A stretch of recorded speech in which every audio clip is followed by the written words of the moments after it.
Your cat has been quietly judging you for months, and tonight, you're finally going to fix that. There is a 5-minute window every single night where your cat's brain becomes more open, more trusting, and more emotionally attached to you than at any other point in the entire day, and almost every cat owner on this planet is wasting it.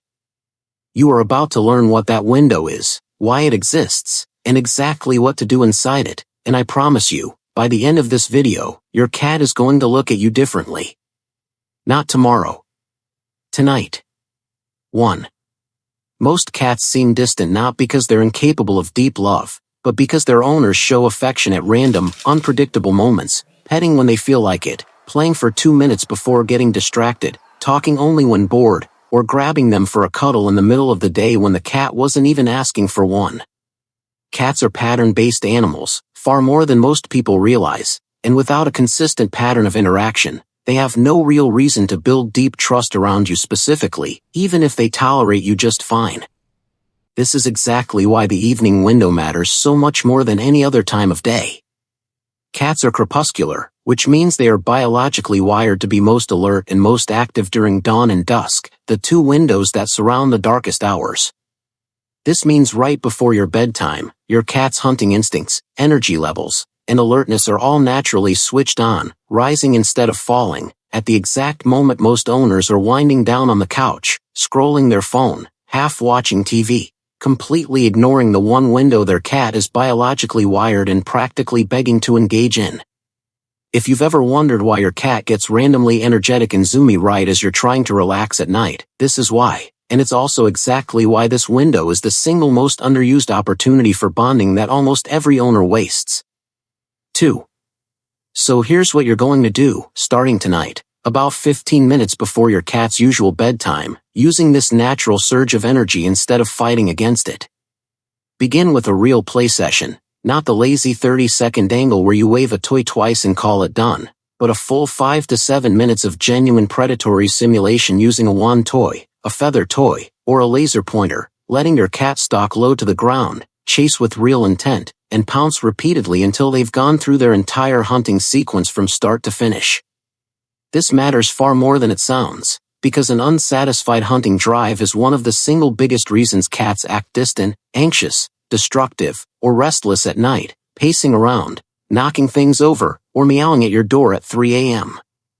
When you become the person who consistently lets them complete that instinctual cycle properly, night after night, you stop being just a source of food and start being associated with genuine satisfaction and fulfillment, which is a completely different emotional category in your cat's mind.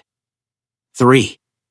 Right after play, while your cat is still riding that post-hunt high, give them a small feed, because this single timing choice mimics the exact biological sequence cats follow in the wild without exception: hunt first, then eat, then groom, then finally sleep. Completing this loop deliberately, every single night, in this exact order, is often the real difference between a cat that paces, meows, and disturbs your sleep at 2 a.m. and a cat that eats, grooms briefly, and then settles peacefully through the entire night without disruption. This is the part almost every owner unknowingly gets wrong, because most people feed their cats on a completely random schedule that has zero connection to play or activity, which quietly breaks the natural sequence their cat's brain has been wired by evolution to expect and crave, leaving that instinctual loop unfinished night after night. 4.